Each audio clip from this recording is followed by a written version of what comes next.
Hello, my fellow health and wellness coaches and chronic pain coaches. I wanted to share something that's been on my heart lately. I think as a lot of people get into this field of health and wellness coaching and specifically chronic pain coaching, all these doubts start to arise of whether I'm cut out to be a health and wellness coach based on maybe my personality traits or my tendencies or just kind of the way that I am personally. And so I wanted to address that today and kind of shed some light on what makes a good coach. So something I hear a lot is I'm an introvert, right? I don't love being around people. I'm not energized by being around people, and maybe I wouldn't make a great coach. So I think this is really a myth, and I wanted to dispel it, and not only dispel it, but give some encouragement to those of you that are fellow introverts like myself, and maybe help you uncover some of the strengths of an introvert that really make you a special coach and a unique coach in a lot of ways. So I wanted to start off by exploring the number one piece of this that I think is really important to understand. As an introvert, one of the greatest strengths of an introvert is the ability to sit back and observe. And in our world, in the world we live in, there's a lot of value placed on people who are doers, who are problem solvers, and I think there's a huge role for that in the coaching world as well.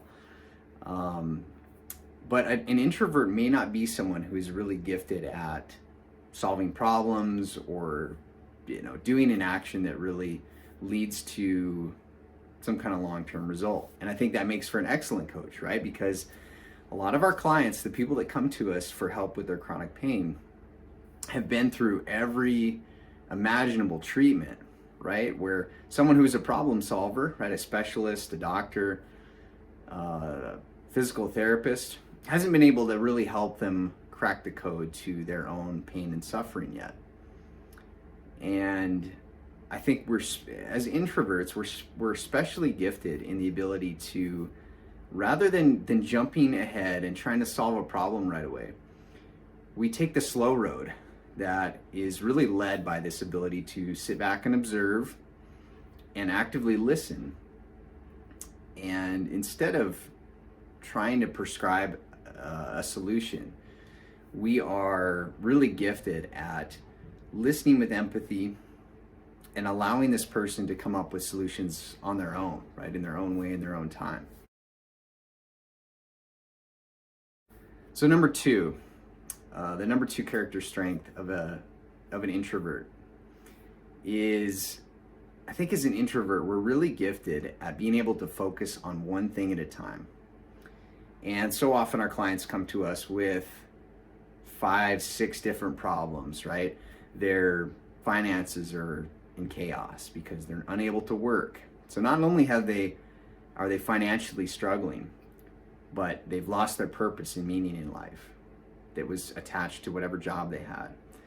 And that's in shambles, right? The relationships as a result of that are in shambles, right? The relationship with their spouse is strained because of their chronic pain and because of the financial issues going on. Their relationship with their doctor might be strained because the doctor hasn't been able to come up with a solution that works for them. They're in a place where they're just in an immense amount of suffering is going on for them emotionally and spiritually and otherwise. So when they're at this point of being overwhelmed with 6 different problems that are coming at them, this is where I think an introvert is very gifted, because we are able to find that hyper focus, right? And when somebody comes to us with 6, 7 different things going on, we're able to kind of narrow it down to one small thing that they can work on through our gift of observation and our gift of focus.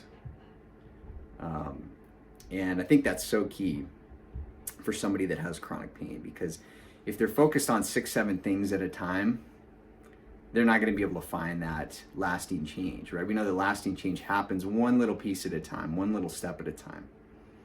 And that is a gift of an introvert, is to be able to focus in on one thing at a time and help bring some clarity to it because of that patience and that ability to focus on one thing at a time. Number 3, and I think this is the one that we think of when we think of what an introvert is.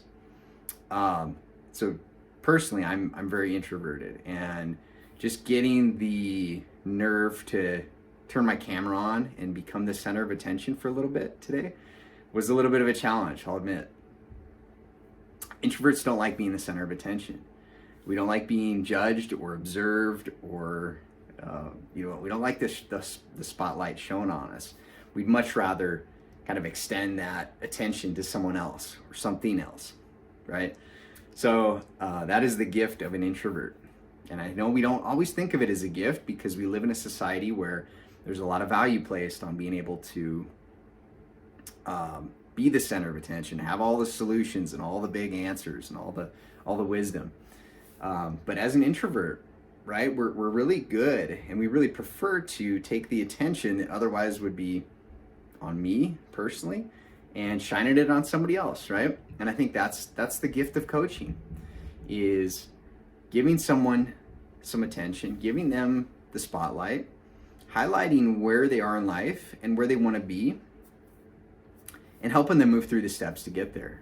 And so this is really an ideal career for an introvert, because rather than, being in a job where I'm the center of attention and everybody's looking to me to come up with the solutions, I'm drawing the solutions out of the client that I'm working with, and I'm making them the focal point and the center of attention. Number 4, and this might be my favorite one.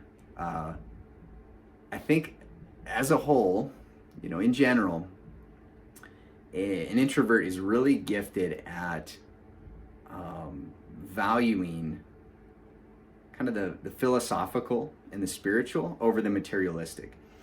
And this one really hits home for me, because I feel like so often I think our medical system puts a big emphasis on the materialistic being the solution to everything. So the first thing that comes to mind is medications, right? So in the typical medical model here in the West, the solution comes by the patient going to the doctor, getting some kind of diagnosis, right? Maybe they'll diagnose them with chronic pain syndrome, CRPS, the list goes on and on, anxiety, depression, right? There's a label for everything that puts them in this box and in this compartment. From there, they move to a treatment plan, which usually involves something materialistic, right? A medication, an operation, an injection, maybe a device of some kind that's supposed to solve the problem. And so often that doesn't solve the problem, right? Because we're treating people like they're a material object, right? And that mechanically there's something wrong with that material object. And that just at my core really bothers me, because I know that we are so much more than a material object as human beings. We're really a spiritual creature. We're a kind of a very special being that has there's more to see than just this physical body that we're in. And I think introverts really get that, and they love the idea of getting kind of philosophical with things and helping someone get to the root cause of the problem that is, kind of deep at not a religious level, but a spiritual level, and kind of I don't know, it's underneath the surface. Often the problem, the true source of suffering for this person in chronic pain, or this person that's really sick, is beneath the surface, right? It's not a mechanical problem always.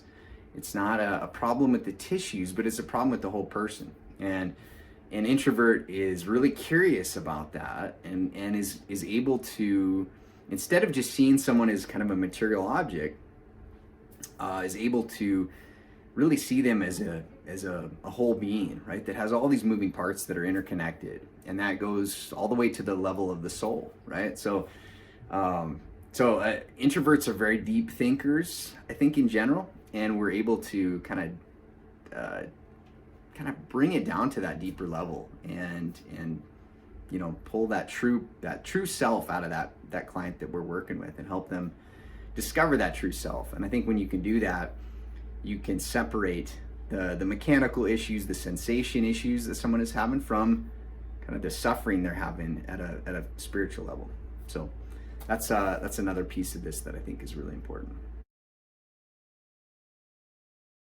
Number 5. This is a really fun one. Introverts in general really value deep conversation over small talk.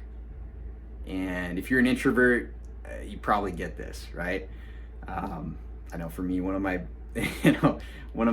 nightmares is going to a big group of people where I don't know anyone, and having to wade through the small talk before we get to something deep. I might come across as weird at these kind of events, because I just want to jump right into the meaning of life and the whole purpose of our existence and all that kind of stuff. So this is a strength of an introvert. I know we don't often think of this as being a strength, but we love deep conversation about true meaning, and all the fluff and all the the small talk isn't quite as valuable to us.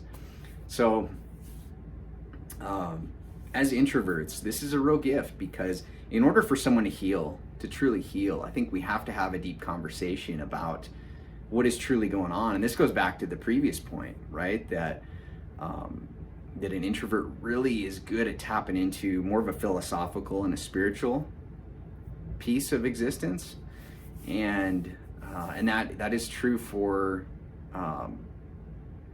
really uncovering the true meaning for life. And I think we're able to get to that. I think an introvert in general is gifted at getting to something deeper at a little faster pace than the average person, right? I think extroverts are very gifted at having deep conversations, but it might take a little while for them to warm up, right? There might be some small talk before getting into the really deep meaning of the conversation.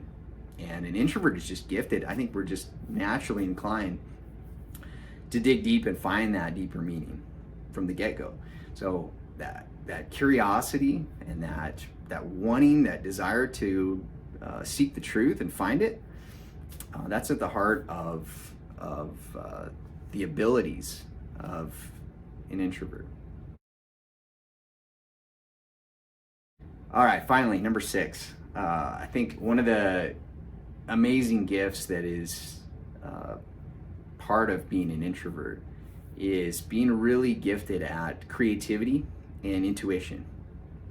So I think these things go hand in hand, right? When someone is really creative, they're able to kind of see an alternative to the challenge that someone is facing. And we see this so often in our clients that they've gone through every possible treatment in the medical system, and none of it has worked. And so really the ability to think creatively about, okay, what is something that we really want to help you discover, right? That maybe the medical system hasn't been able to give you.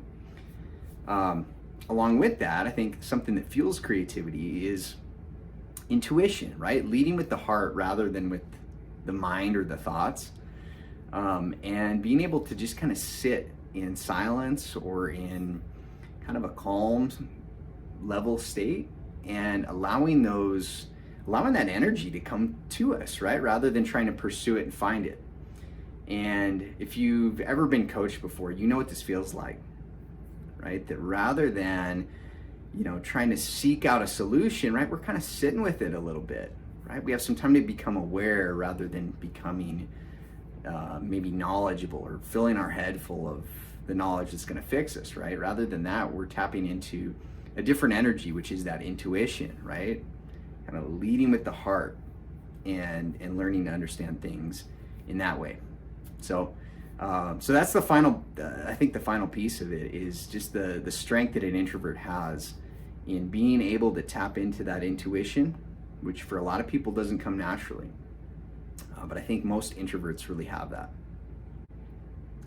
So thanks so much for watching this video. If you are a more introverted person, I just want to give you some encouragement that if you are looking into becoming a pain coach or just a health and wellness coach in general, I think this is an excellent field for you for the reasons that I just outlined. And if you'd like to know more, feel free to get in touch with us. You can find us at tccutraining.com.